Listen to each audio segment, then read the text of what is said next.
Welcome to USA Global TV and Radio, where our mission is to provide education, entertainment, hope, and inspiration. USA Global TV and Radio connects you with experts and audiences all around the world every single day to help you succeed in business and to live a richer life. Visit us at usaglobaltv.com to learn about career and life-changing training and mentoring programs like the Listening Mentor. Subscribe to our newsletter to stay informed about our special programs and offers. Discover how you can become a guest on one of our shows or a host or producer of a USA Global TV and Radio show of your very own. That's USA Global TV and Radio, where the doctor is always in.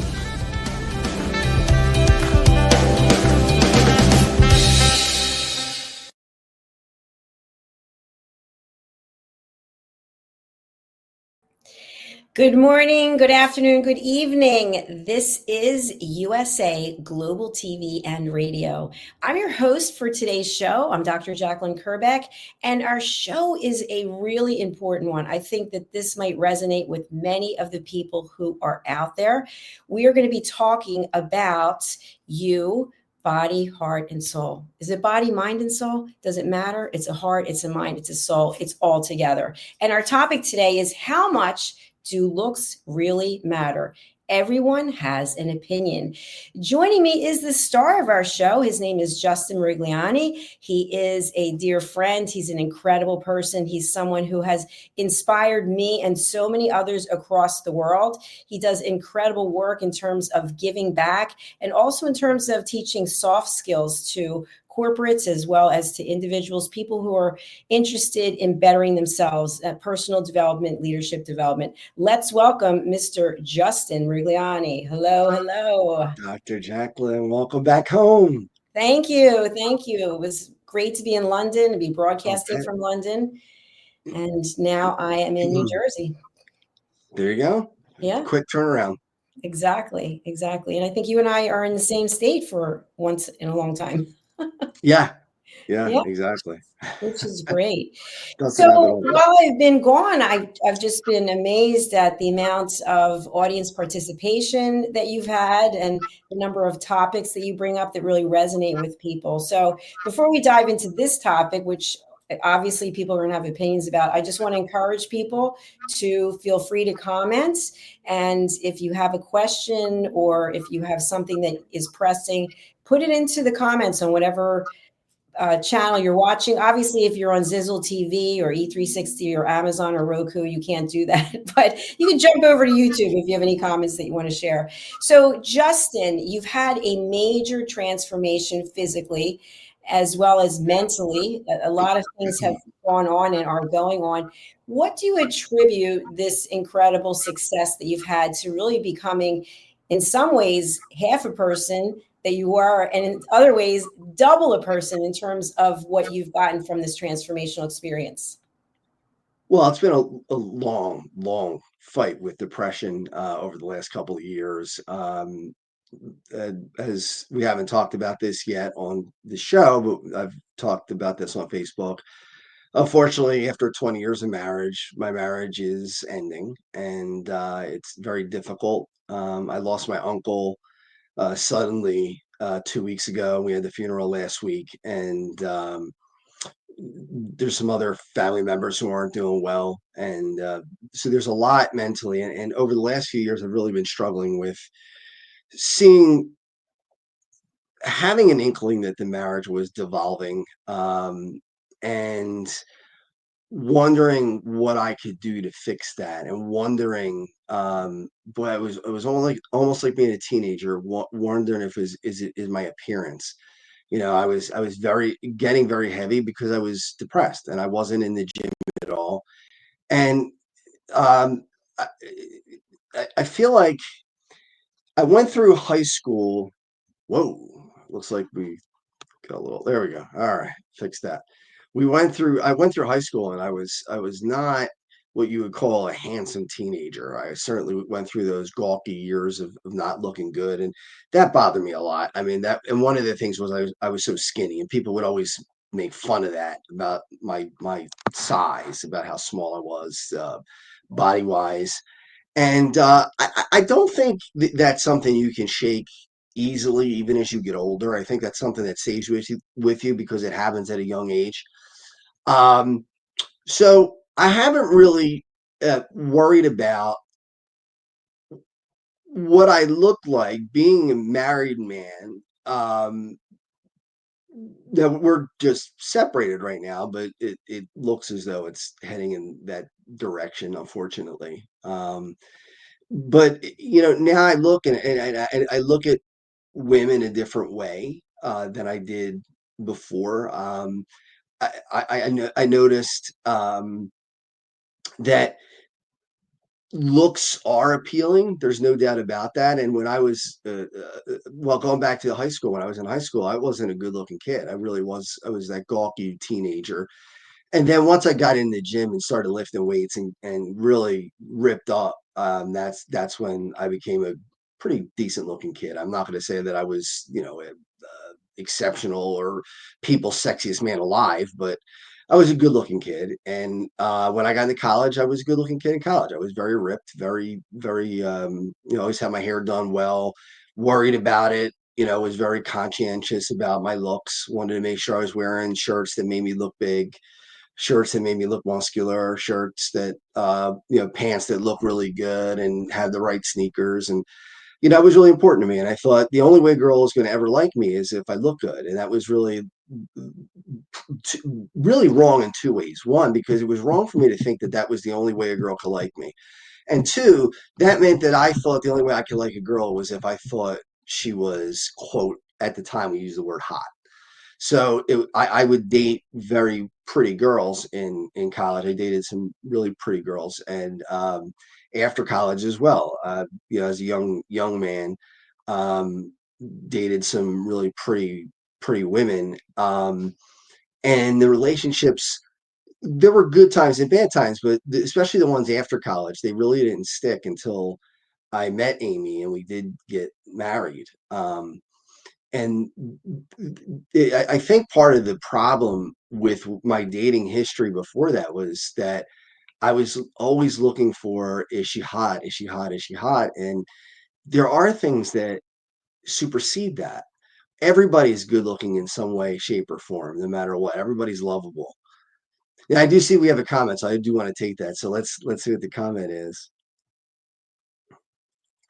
Ah, Rachel, thank you very much. I don't even know if I want to read this. It's embarrassing. Rachel says I was handsome in high school too. I thank you. I appreciate that. But I didn't think so. I really didn't. I looked in the mirror and I was so. And Rachel's always calls every week, so thank you, Rachel and Olivia, or Antoinette rather. I appreciate you guys being a part of the show. But I didn't feel that way, and I as it came full circle for me on a Christmas not so long ago, maybe a couple years ago, when my oldest daughter was going through her teenage years and she didn't like the way she looked. And we were in line for pictures with Santa. And she didn't want to take any pictures with Santa. She said, I don't look good. I don't look right. I don't, and I thought, oh my God, those thoughts that she feels, how many girls did I not talk to or not date or not connect with because of that reason? And it really hit home there. I was like, wow, I could feel her pain, and then I could feel the pain that I might have put on other people. So that's part of the change. I do remember. It's funny. There have been some people that I've been attracted to that other people might not find attractive at all as well, where they weren't physically like a model or a cheerleader or what would be considered what typically would be considered beautiful. I remember some of you who are my age and maybe and older might remember Family Ties. And I remember there was an episode where Alex Pete Keaton, he was in love with a girl who was going to get married, and she was heading to a train station. And he chased her down to stop her marriage. Her name was Ellen, and in fact, it's Tracy Pollan. It's his actual wife now. They met during those episodes, and they actually got married. And I remember being 10 years old and seeing her and seeing how he interacted with her and the way she interacted with him. And like, I felt like I was Alex. I felt in love with her. I mean, I just felt the connection with, I thought, wow, wouldn't it be great? Not a connection with her personally, but wouldn't it be great to be with a girl or a woman who sees me the way she sees him, or I see her the way he sees her? And that's important to me. Uh, I do think physical attraction is important. I don't think you can fake that. I think that that's something that has to be. I don't think you can just pretend that you're physically attracted to somebody if you're not. That doesn't mean that you are rejected, and that doesn't mean that if look, I have an ostomy. For plenty of women, that's a non-starter. That's going to be no.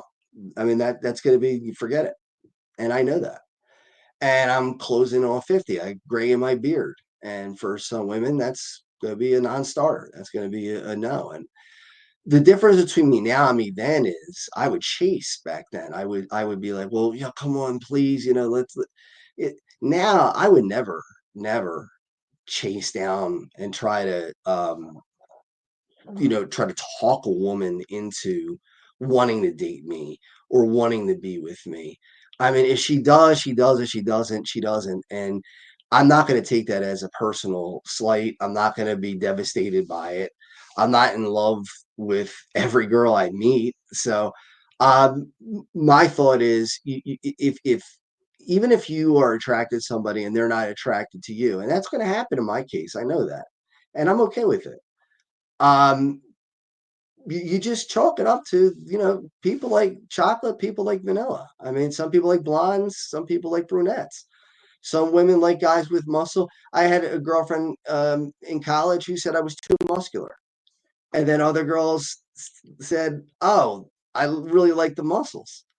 So, I mean, how do you win, right? I mean, it's like, should I wear glasses? Should I not wear glasses? It's impossible. So you have to look. I keep using this over and over again. In their totality, you got to look at people in their totality to find the attractiveness.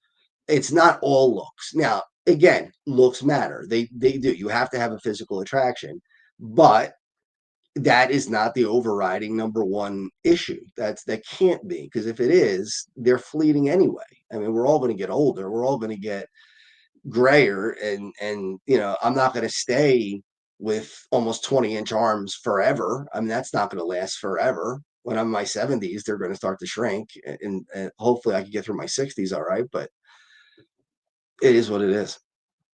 So, Dr. Jacalyn, that's why I wanted you to do the show today. I want to get your take, a female's take on this as well.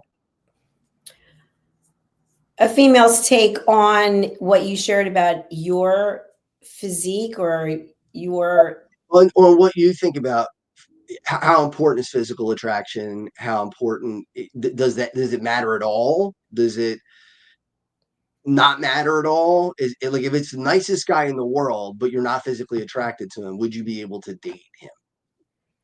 I think it has to do with chemistry, and chemistry doesn't necessarily have to do with looks. It's just some kind of click that you have with the person. You just connect, and those butterflies are in your stomach or sparks start to fly. But much like you, when you were talking about your background with ulcerative colitis and the guys that I dated when I was first diagnosed and a little bit after that, people would say you're disgusting, you're dirty, that's gross. I'm not interested in anyone who has a disease. And it really impacted me to the point, so many years later, still having it. I could care less about dating anyone. It's not even on my radar. It's not even in the universe. The most handsome guy could walk up to me and I would care less. I just care about creating a legacy and continuing to grow this platform. So it's hard for me to say, but I think chemistry is definitely important. And again, that can be any number of things. Yeah, that makes sense. That makes sense. It's really it's hard to think about it now as a almost 50-year-old than when you're a 22-year-old or a 23-year-old or a 26-year-old. I mean, there is a difference. But to me, there's got to be, like you said, a connection. There's got to be an attraction. There's got to be like-mindedness. I think is important for people to have similar values and similar thoughts. They don't have to be the same. I think that different people of different religions can get married. I think people who are Republican or Democrat can get married. That might be a little tougher in this day and age, but I think that can happen. But I think when it comes down to the important things, I think that's where you have to be able to connect. And there's got to be some way that you find middle ground with each other. So I think Yeah. that's pretty important.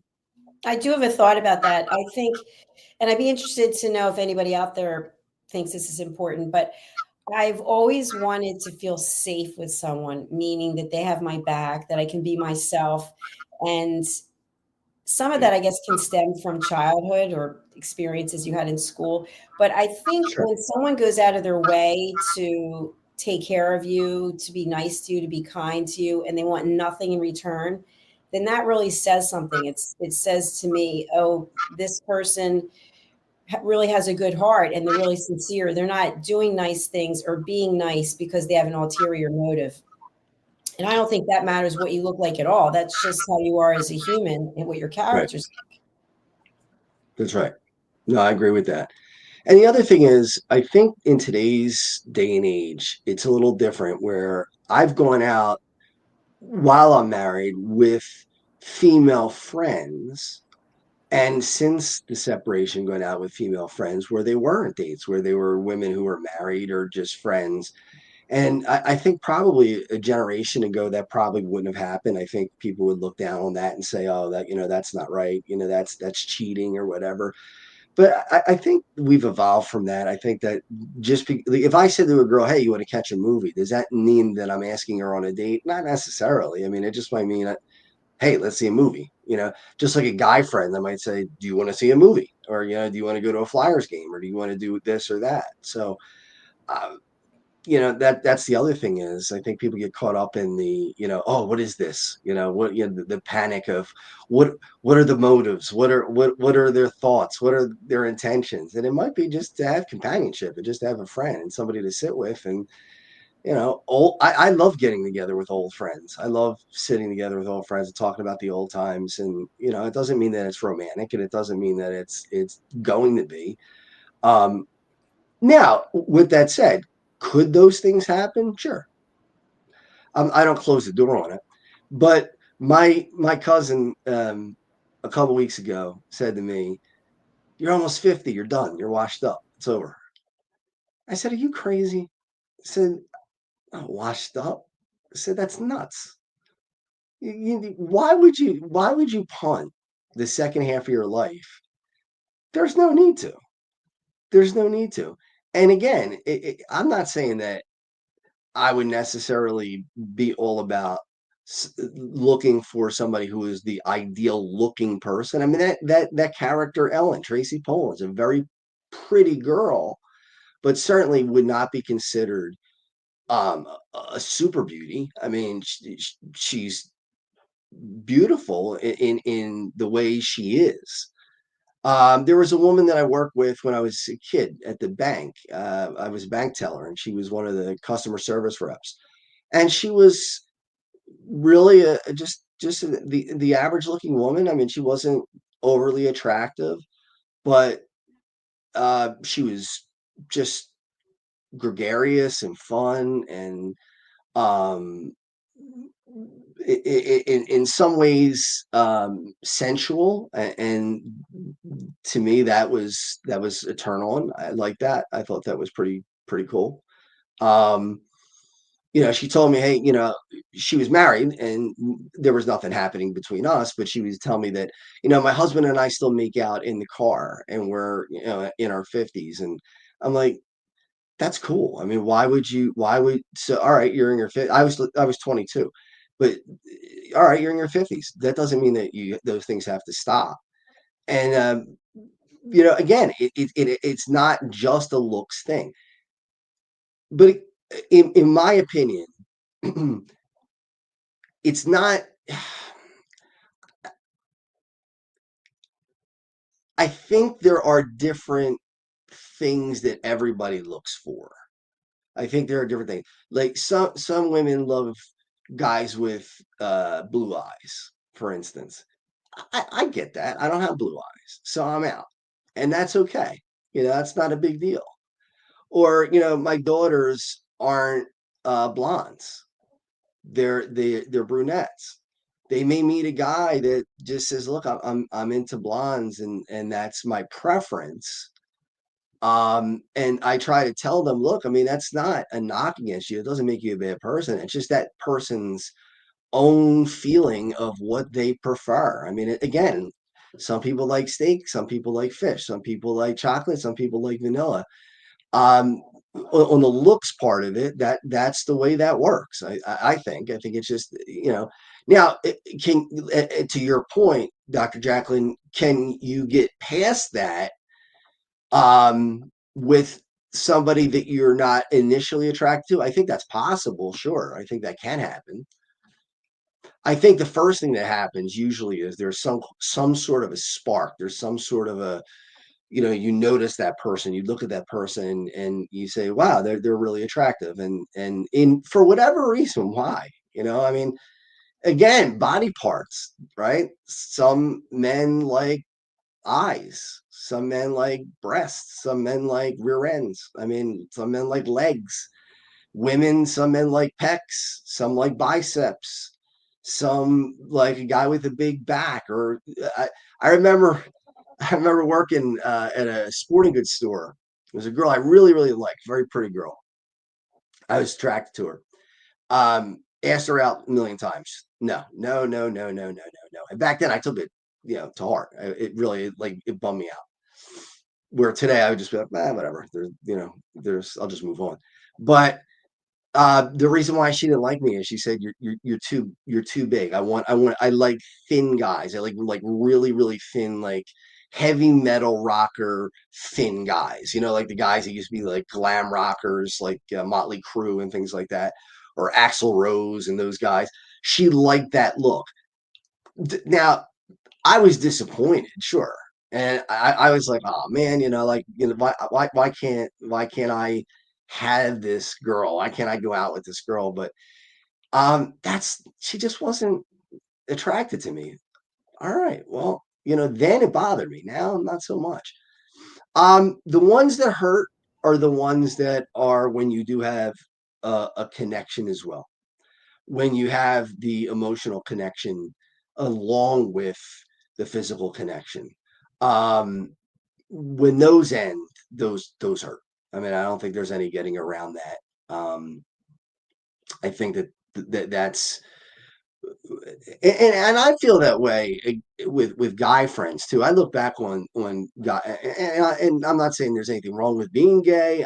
I happen to not be gay, but uh, I have guy friends that I look back and I've lost touch with, and I think about, gee, I really wish I would have kept in touch with that person because I really liked them as a person, and they really, made a difference in my life one way or another. So it's not just a romantic type of thing. It could be a friendship type of thing where you're just like, oh man, I wish I didn't lose touch with that person. I wish I was still with that person, and we could hang out together. I think Facebook has done a really good job. I mean, there are obviously a lot of things wrong with social media. Facebook and Zoom and things like that really have helped stop that loss because you can keep up with people.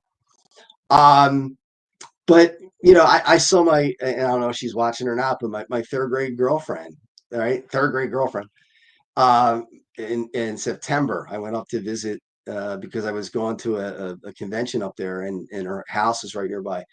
And she's a beautiful girl. I mean, and I, does the thought cross your mind, what would have happened if? Yeah. I mean, I think we all do that, you know. But then my kids wouldn't have been born. My two daughters wouldn't have been born if things changed, if things were different. So you can't have it both ways, right? I mean, you get one or the other. And do I ever have thoughts of what it would have been like had I married a girl that I had dated before? Sure. I mean, I think that's probably something that everybody does, even people who are happily married. Well, something I'm going to share with you is I think you're frozen. No, you're not. Okay. No, no, no. I just very Okay. still. So there are two Weekend at television Bernie's. there are two television shows that I'm not a paid sponsor or spokesperson, but I just wanted to share the dichotomy of the two shows. So you have one which is Love is Blind, right? It's on Mhm, Netflix, and mhm. people are in pods with a wall between them, and they don't see what each other look like. They have a certain amount of time to see if they can build a connection based on their personalities. And it's really interesting because when they finally get to see each other, and they're trying to put the voice with the face, then they have to really work hard at the physical part, because does the physical part naturally come because you have an emotional connection? And then on the opposite end, when I was in London, my friends told me about this show called Naked Attraction.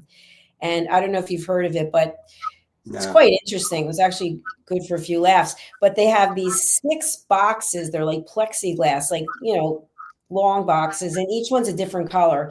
And you have 6 naked people, one in each box. And so the pink box, the orange box, and then you have someone who's interested in meeting someone, and the host. And so they'll all of a sudden raise the plexiglass so that you get to see, the person's private parts.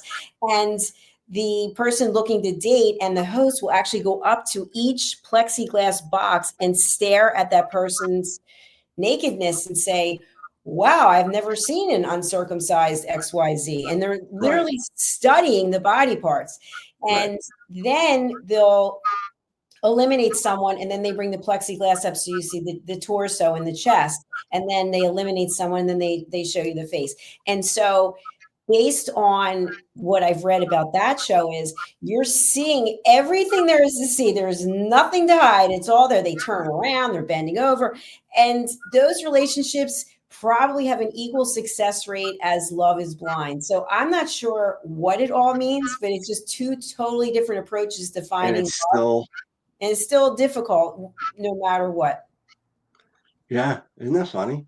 Yes. Now, I'll give you an example where looks didn't make a difference. I between my college years and the girls, I back then was a one girl guy. So I didn't like to date multiple girls at the same time. I like relationships. I thought that was the better way to go.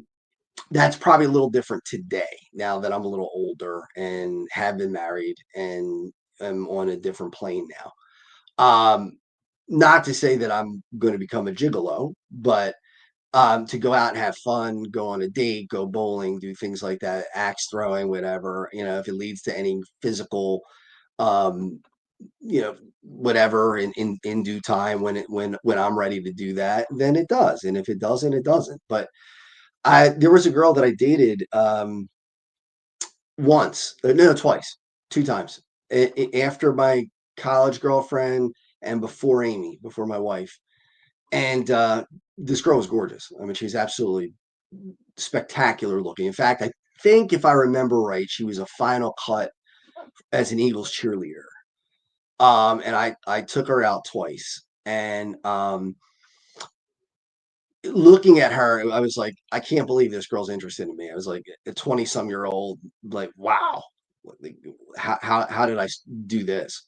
And she spoke about her cat for 45 minutes on our first date, only about the cat, as if the cat were a person. Now, look, if you're talking about your cat and you're saying things about your cat, I don't have a problem with that. That's fine. But 45 straight minutes of me going, uh-huh, uh-huh, uh-huh, uh-huh, about the cat. So I said, all right, first date, maybe she was nervous or whatever. I don't know why. She probably has 8 million guys that are going after her, but whatever. So I went out with her a second time.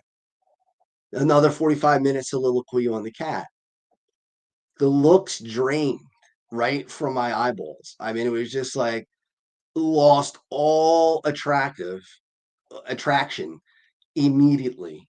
I mean, just complete loss of attraction, because it was just, there was no personality there. There was no connection. There was nothing. There was nothing. And I couldn't change that. I mean, there was nothing I could do about that. I mean, I'm sure she was able to find somebody. I'm sure, because again, she was absolutely gorgeous. I mean, just a beautiful, beautiful woman. But to me, the looks didn't. As much as I thought she was beautiful, it just wasn't enough, because there was just nothing there other than looks, and that's just not going to work. So I think for me, and I'm talking for me, there's got to be a mix of both. I have to be physically attracted, and I have to be attracted to them as a person, and attracted to them as who they are and what they are. And then that's the same thing I would expect for them. I mean, look, if a girl came up to me and said, Justin, look, I can't date you because you're an ostomy patient and it just is something that I can't get over. Okay. All right. That's fine. I mean, I may not love it. It may sting, but it's not going to keep me up at night. I'm not going to cry on my pillow. I'm not going to be devastated. I'll just say, all right, well, she wasn't interested. And somebody else might come along and they might say, who cares? Because during intimate moments, it's covered anyway. It's in a pouch. It's covered up. You can't see it. You can't smell it. You can't, nothing. It's not non-existent. So it shouldn't matter at all. But that doesn't mean that everybody's going to feel that way.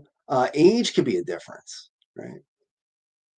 I often think about how young, how old would I date?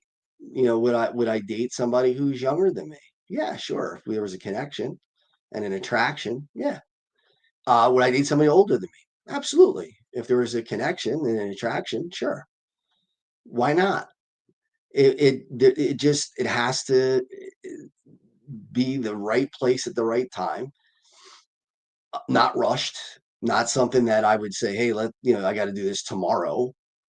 You know, um, but I hope that people give themselves the same grace that I'm giving myself when I am rejected, because it killed me when I was younger. It really did. It really crushed me when I was rejected. It was such an internal blow that it took everything out of me, and I'd be depressed and just felt like I was a loser and there was nothing good about me at all. And I just was a waste, and ugly. And that wasn't true, and it's not true for anyone. It doesn't matter what you look like. There's something lovable about you, no matter what you look like. It really doesn't matter. I mean, somebody might say, "Well, I'm morbidly obese." Yeah, but you're still lovable. It doesn't mean that you're not lovable. It just means that you're morbidly obese. I mean, and somebody might be attracted to that. And if they're not, then they're not the right person for you. Or they might see your heart and they may say, wow, what a wonderful person this is. And I don't care about the obesity. It doesn't matter to me. It makes no difference at all. And that might be true. And there might be other people who don't do that. But we just have to accept what happens and just love yourself, be happy, and know that you can be happy on your own, that your happiness is not decided by who is into you and who is not into you. And if you can do that, that's going to really save you a lot of heartache. So, it's a matter of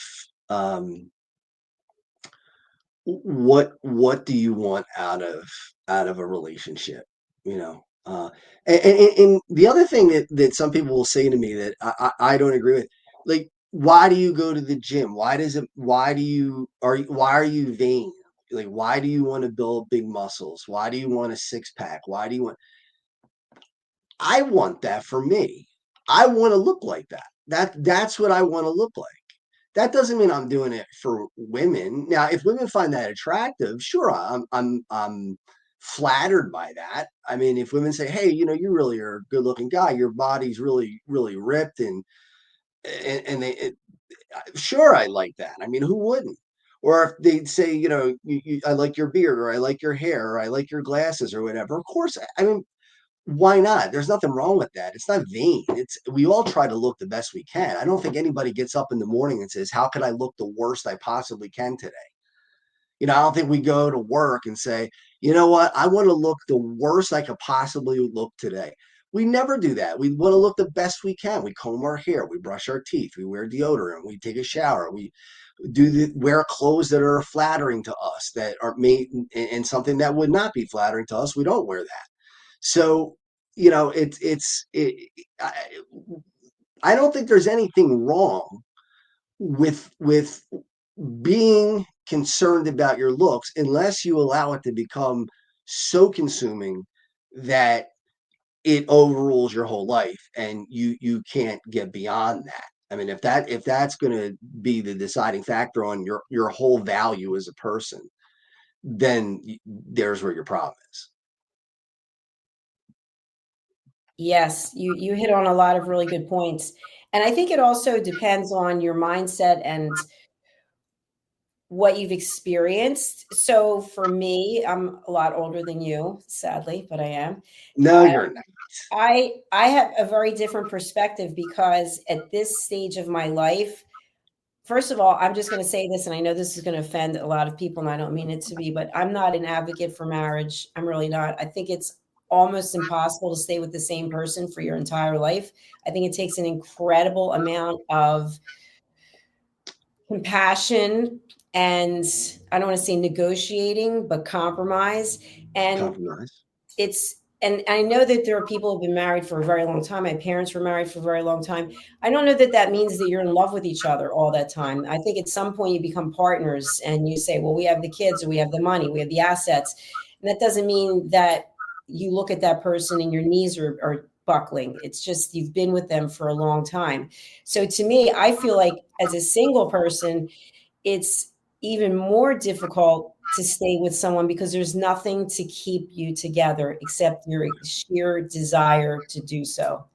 And at this stage of my life, what I would be open to is somebody that I would see 2 or 3 times a week. They have their own home. I have my home. We get together. They disappear. I disappear. And it's not like being together every minute of the day, because I have so many things on my list that I'm looking to accomplish before I check out of this place. And I went from having a lot of my life being ruled by men, being told what to do, what to wear, what to say. And I would get, oh, you're so pretty, but no one would ever care about my mind. No one cared about my education. It was just about what I looked like on the outside. So I Not think, worth it yeah, like for to me, you. That's terrible. yeah. And I think it comes down to how someone treats you. And is there a Mhm. spark that is between the two of you? And are you willing to work it out? Not because there's a paper or because they're kids or because you have joint assets, because you really love that person, you really respect that person, and you really want to be with that person. That's just I could, no, I agree with you. I can remember two of the, and I think this happens a lot when you're younger, but two of the most romantic things that ever happened to me, and I'm a passionate person. I do love passion. Everything I do is with passion, and if I'm not passionate about it, I fail.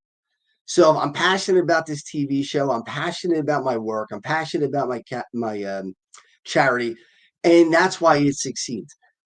And I'm passionate, and I'll give you two examples of non-sexual, non-physical romance that I'll never forget, that is in my mind forever.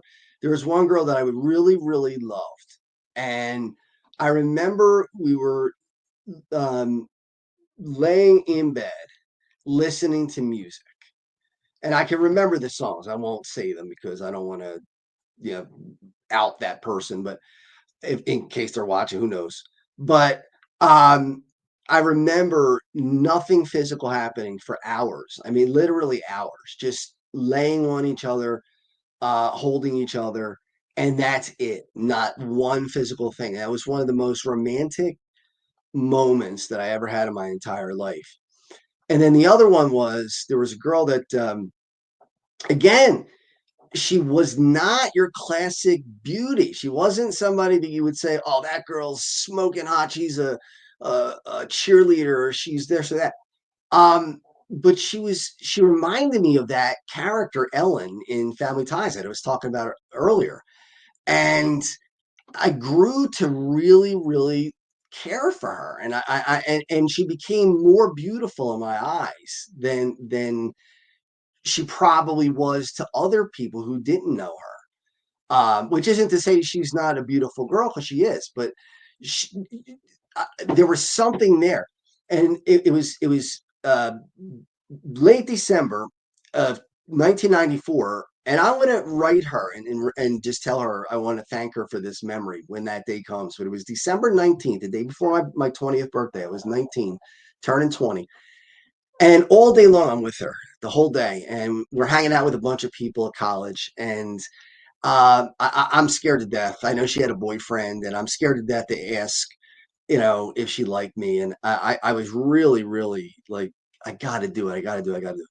And we watched the movie together. And to this day, I won't watch that movie. I've never seen it again. I watched it that night, but I'll never watch it again because I don't want to tarnish it. I want that movie to always be a remembrance of this. And I was holding a basketball, and I was sweating, and it's getting late. It's around midnight, and I gotta go. I gotta go home. And I was a commuter, and I left the room, and I said, "I hope you have a good Christmas, and I'll see you when we get back." And I walked towards the elevator, and I saw her door shutting, and I immediately said, "Wait!" And I called out her name, and she said, "What?"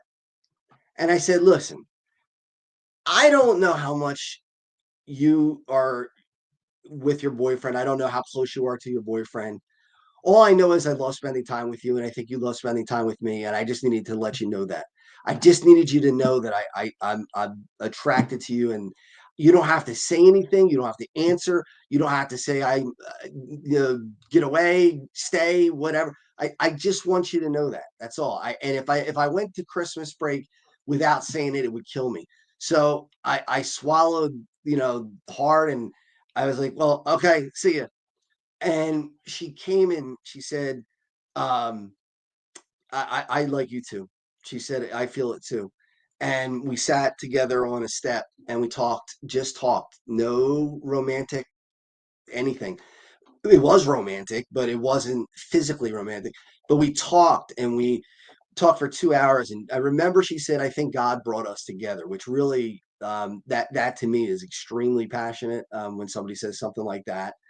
Um, it didn't work out. It didn't work out in the long run, but that memory will never go away. That memory is always going to be in my mind, and it's always going to be something that when I die, and if God says, look, you could relive a couple of days of your life, or relive whatever you want to relive, I would relive that day again. That'd be one of the days. my children being born would be one of those days. But that would be one of those days that I would relive all over again. I'm the kind of person who would like to be with a woman who is attracted to me, who I'm attracted to, um, having physical contact, to music, passionate music. Those things to me are, you know, they're special. They're shared moments that are just something that I, I could say I long for. I'm not looking for it. I'm not saying, hey, I got to find it tomorrow. But before I die, I would like that to happen again. I mean, that would be something that'd be nice to happen in my life again. But and I think it will. I think that that's something that'll happen. But it's a whole, for me, a whole package, and that package, looks are in it. I'm not going to lie to you. I'm not going to say that I can fake being attracted to somebody that I'm not attracted to. But at the same time, the looks aren't the top priority. They're in the mix, but they're not the top priority. So I can, be with somebody, and they can literally grow more beautiful in my eyes than they actually physically are. And I can look at somebody who's unbelievably, stunningly beautiful, and listen to them talk, and listen to their opinions, and things that they say, and say, man, this is not, the looks just kind of die. I mean, it's almost like you don't even see them with the same eyes anymore. So I think it works both ways. I think people can become more attractive, or they become less attractive, depending on, who they are. Absolutely. Absolutely. I agree with you. And I think also what's important is that we learn to love ourselves Yep. and that we really respect ourselves, respect our experience, and respect what it is that we're putting out into the world. I know you're really big on social media, calling people out about things, and especially in a time when everybody wants to say everything they think all the time, whether it's appropriate or not. I just got certified as an etiquette coach, so I'm very much aware of people's constant need to give their opinions about other people's lives. And even when you ask them not to give their opinion and just to listen, they still have to give their opinion. They cannot control Sure. themselves. I see it all the time. It's very Yeah. interesting. And I think also we can be with somebody for a long time or a short time. We found them very attractive. We have a lot of things in common. And then they don't treat us well. And then all of a sudden we look at them and we think, what did I ever see in this person? I know I've done that many times in my life. Like I must have been crazy. But I think it's with age comes wisdom. And Yep. so that's what I'm finding, that I'm in a place where I feel very wise and I feel very happy and very content. So I'm hoping and wanting the same thing for you and for everyone else out there. That's what it's about. Loving yourself, creating great experiences and memories, and being good to one another. Yeah, and you're right. You have to love yourself first, and you have to, physical connection is such a big part of life. I mean, even friendship connection is a big part of life. I think I I I couldn't live without friends. I couldn't be that person who just doesn't connect with people. It's part of me. And it always has been. It's just been something that I think either you're born that way or you're not. I don't think it's anything I did special. I don't think I developed it. I don't think it's something that I worked on. I think it's just something that came, God given, and um, it makes me happy to be with other people. It makes me happy to share moments with people. And again, it could be a guy friend, it could be a girlfriend, but shared moments are shared moments. I mean, they're things that are really, really cool. Um, but like I said, I'm a I just disagree when sometimes when people will say things like, you shouldn't care what you look like, or you shouldn't care, again, why do you go to the gym and why do you want to have muscles? What was wrong with you when you were 252 pounds and you were very overweight? Well, I wasn't happy about that. I didn't like looking at that in the mirror. I looked in the mirror and I didn't like it. I said, I don't want to look like this. That was my decision. Now, somebody else can make a completely different decision. Somebody else may say, well, look, I love food and I don't care. I'm 252 pounds. I'm 300 pounds. I'm 450, whatever. And they could say, I'm great with that. There's nothing wrong with that. If that's what you want to be, that's fine. I personally, my own feeling is I didn't want to look like that anymore. I said I never looked like that growing up. I never looked like that before. And I looked at a picture and I keep that picture because that picture was me in the depths of depression and also the worst I've ever looked in my life. My face was gigantic. My body was gigantic. I look like uh, Oliver Hardy. I called myself. I look like from Laurel and Hardy. I was just, to me, it was awful. And I have that picture on my phone. And every time I don't want to go to the gym or anytime I want to eat like 3 pints of ice cream, I look at that and I'm like, do you want to go back there? And not only that, but also the health. You know, I can run now like I was on a treadmill the other day running 12.5 miles an hour, and I could run faster than that. And the treadmill only went up to 12.5 miles an hour. So I still can run at like probably 14 miles an hour, which isn't world class speed, but it's not bad for a guy my age. Oh my, You are know, you kidding me? Are you absolutely kidding me? That is incredible. I'm surprised you didn't break uh, the machine. 30 seconds. 30 seconds I could do it. After 30 seconds, I was gassed. That's amazing. Something I wanted to share about what you just shared is you use the word should. So you've had an incredible transformation and people are questioning what your motives are or why did you do it? Did you ask them? I mean, did you, that's a rhetorical question. And I'll give an example. I just had somebody say to me yesterday, wow, your hair is really long. Mm-hmm. Yes, I guess it is long. And I didn't say anything. And then the person looked at me and said, do you think it looks good? And I said, I'm pretty happy with it. And they wouldn't stop. I don't think it looks good. I think it's too long. I think you're too old. I think you should cut it. So I just looked at the person and I said, I hear what you're saying. I didn't ask for your opinion. And it's my hair and it's on my head. But I don't like it. I don't think it looks good on you. Thank you for sharing that negativity. Yeah. Thank you. What am I supposed to do with that? For what? What's the goal? What's the purpose of doing that? Exactly. People are always doing that. They're always evaluating someone else. And what I say is to the person, look at yourself. Why don't you Yeah, get yourself together? Why don't you get yeah. yourself together before you start throwing barbs and jabs at someone else? Dr. Jacalyn, if you wanted your hair down to your ankles, that's up to you. If you want to shave your head, that's up to you. That's Exactly. your call. What do you like? That's what matters. Exactly. Well, And I somebody's, like it. I just had it done today. I had it them do looks it. beautiful. It really Thank you. does. So I Yeah, like it, but other people don't like it, yeah. and they don't mind telling. I've had a number of people tell me they don't like my hair. Well, thank you. Would you like me to give you a list of what I don't like about you, which I'm not going to, but No, I just say you that to wouldn't do myself. that. You wouldn't do that, but you're right. You could. Now I don't know if this would be offensive, but I do prefer long hair on women than short hair on women. That's a preference, though. That doesn't mean that I don't like women with short hair or that I think there's something wrong with them, or I think that's just my attraction is more to long haired women than it is to short haired women.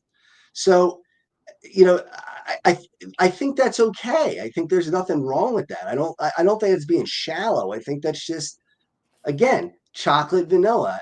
You're not wrong. Whatever you like, whatever it is you like, you like. Well, It's it's okay. it's interesting because when my mom had dementia, as you know, and as the stages of the dementia were getting worse, she was obsessed with having her hair long.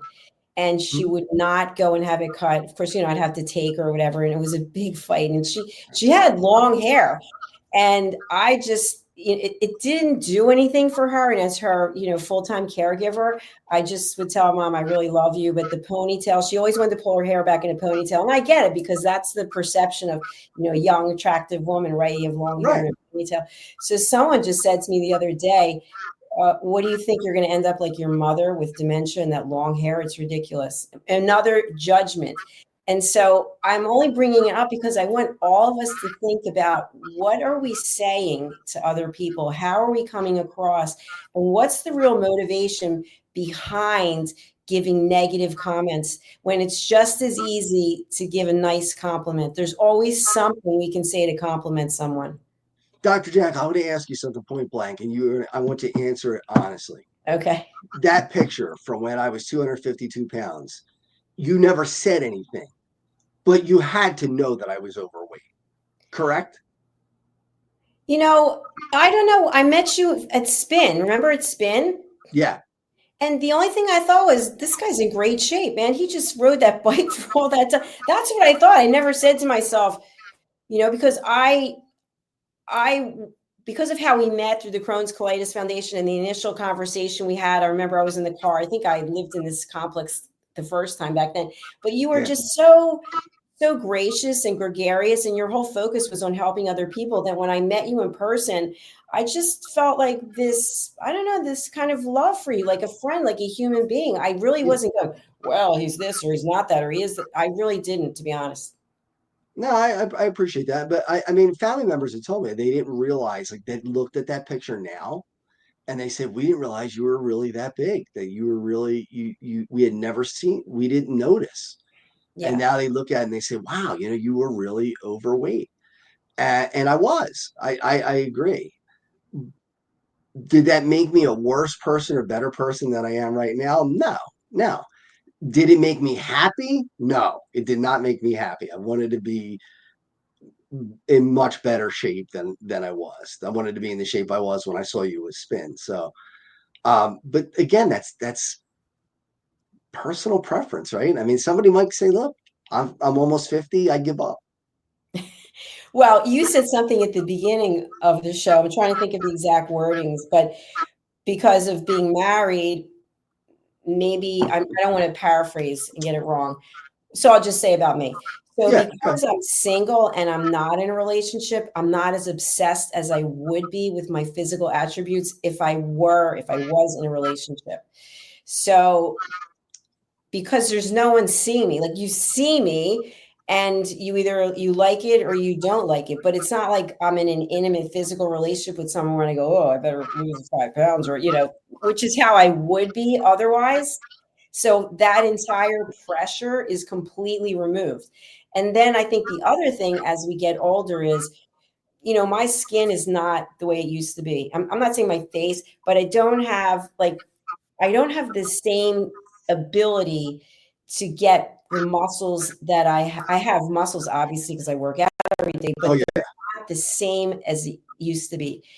And the people who I'm 61, so the people who are in my age bracket, men, they're going through the same kind of thing too, right? Yeah. Things happen with men and sarcopenia.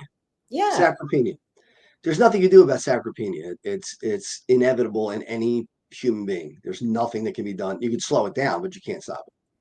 Right. It's like death. I mean, you can prolong your life by doing healthy things, but you're not going to stop your death. I mean, you're eventually going to die. Even if it's at 100, it's going to happen. True. I know from watching my mother die, and I'm not trying to be morose, I'm just saying it was just interesting at how everything changed. And then the moment she died until like 5 minutes, 10 minutes later, it was almost like she looked like a completely different person because she wasn't there anymore. But what it made me think of was that the whole container that we have, it can change on a dime, right? So it's what's inside. And I think if that's where we spend our time, and we've got a comment from Rachel, and we put it up about surgery because this is a good point. Rachel writes, I actually thought about surgery because I feel attractive people get promoted more. I think that's really a good point. And if anybody out there watches Hollywood movies or, the television shows, and you look at some of these actresses in their 50s and 60s, and you're like, wow, these people look amazing. And guess what else? Watch the Real Housewives of whatever, and you'll see they're just as messed up as the rest of us. First So, of all, I can tell you Rachel is an attractive girl, number one. Number two, she's got a point. She's got a point. yeah. People look at you different when you're good looking. I remember I was training a class one time, and there was this guy, I swear to God, he looked like Prince Charming from Cinderella. I mean, this guy it was obvious that he was, I mean, a heartbreaker for women. I mean, I think every woman in the room just stopped and looked at him. He was unbelievably good looking. Biggest jerk I think I ever met in my life. He was mocking people, making fun of people. And I thought, who's going to get stuck with this guy? He looks like Prince Charming. But everybody was falling all over him and couldn't get enough of him. And I'm thinking to myself, this guy's garbage. I mean, it doesn't matter. He is phenomenal looking. I could, as a heterosexual male, I could look at him and I could say to you, he was a fantastic looking man. He looked great. He was model looking, and he was not model on the inside. Yet, as Rachel points out, people couldn't do enough for him. And he was high up on the list in the company that I was training at the time. So yeah, that's a shame. Um, just like people assume certain things with muscularity. I mean, I know myself being a muscular person that people assume certain things that you must be an expert on this or you must be an expert on that. I'm not an expert. I'm just a guy who goes to the gym and lifts weights. I'm an expert in computer training, but I'm not a kinesiology expert. I mean, I know a lot because I've studied it, but I'm not an expert. But people do treat you differently when you look differently. When you look when I was, I'll tell you right now, in high school, when I first started high school, I was a tiny little 125-pound guy. What a nerd! How small, no chest. Look at those chicken arms. And by junior year, they're like, "Oh my goodness, look how ripped he is. He's gigantic." And I wasn't gigantic. I was 135 pounds, but compared to when I was like 120 or whatever, I looked much, much bigger and I was much more cut, much more muscular. So did people treat me different? Did I get called a nerd anymore? No. Did they say, oh, look at that weakling with that little chest and those little arms? No. So looks do, make a difference. Yes. Well, to your point, I just want to add one more comment to that. Whenever Sure. I see a really good looking guy, I think to myself, I do not want to have to deal with that ego. And again, I'm assuming, but if a guy's walking around preening and they say, oh, that's somebody else's project. I don't I don't want that project. Yeah. So, But not all pretty people are bad. That's the other no, thing you that's got to true. remember. Yeah. Yeah. No, I'm saying it's certain because I was always Yeah. attracted to a certain type of man. Sure. Very attractive. And what I found, and I can only go by my own experience, was they were always put themselves before me. Always. And So they're ugly on the inside. well, they just weren't for me. That's all I can say. Yeah. So, but it's been a very interesting conversation today. We've got to close out. We're over an hour already, which is great. Thanks for staying with us all this time. For anybody out there watching on the live or listening. And thanks, Rachel, again for being with us. Yeah, thank you, Rachel. We appreciate the participation. It's very interesting when you have people who are watching live because most of our viewers are watching whenever they want. So thanks for watching on the live. And also for people who don't know, we have 56 different TV shows.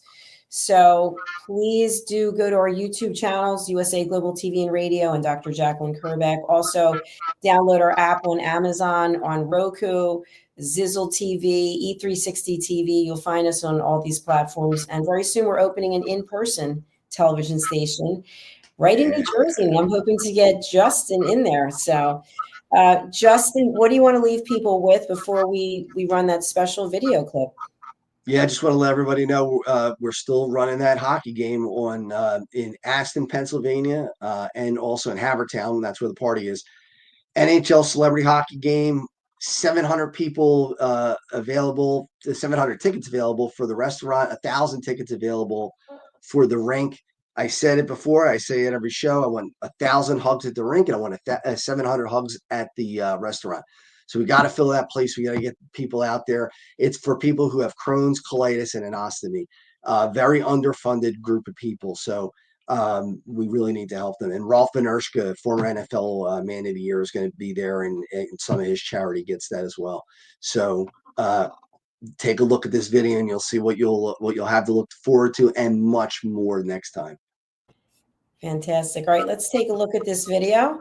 And Justin, thank you again. Thank you, Rachel. And thank you, everybody who's watching on the live or on the replay or when it becomes a podcast, which will be tomorrow. So we are providing ways for people to listen and watch to give you as much convenience as possible. Here we go. Let's take a look, and we'll see you next Monday. Bye.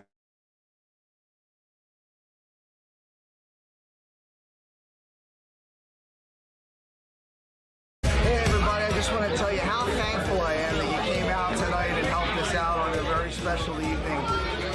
Crohn's and colitis are terrible diseases, and they affect a lot of people, not only in the Delaware Valley, but all over the world. And hopefully we can find a cure someday.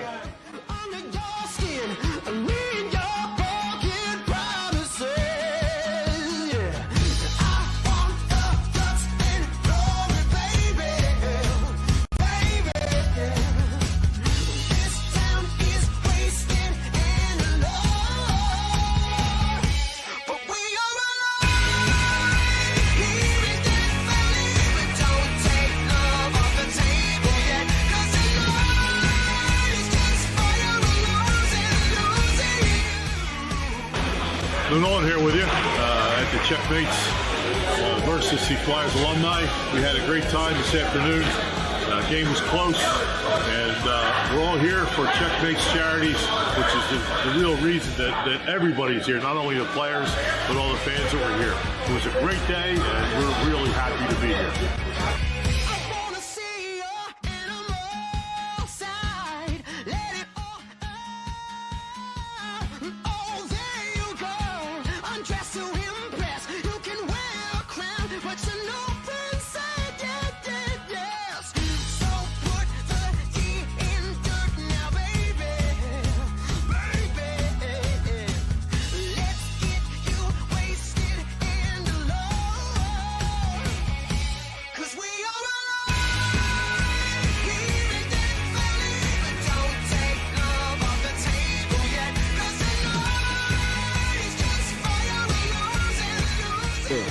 It was fun to be out here at Northeast Skate Zone because the Checos were a pretty good team, and so we had a lot of fun with the charity. And it was good because they took it easy on us old guys. So we had a good time. So anytime you can do something for charity, and I know a couple guys on the other team, and just be on the rink, we all go have fun. Good times go.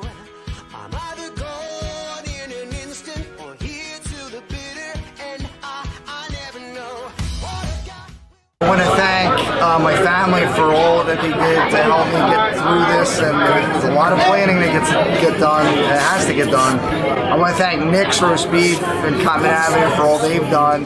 Dr. Prieto for saving my life, finding the disease and treating me for so long, and the Flyers organization for all they do to help us raise money every year. So thank you, everybody. I appreciate it.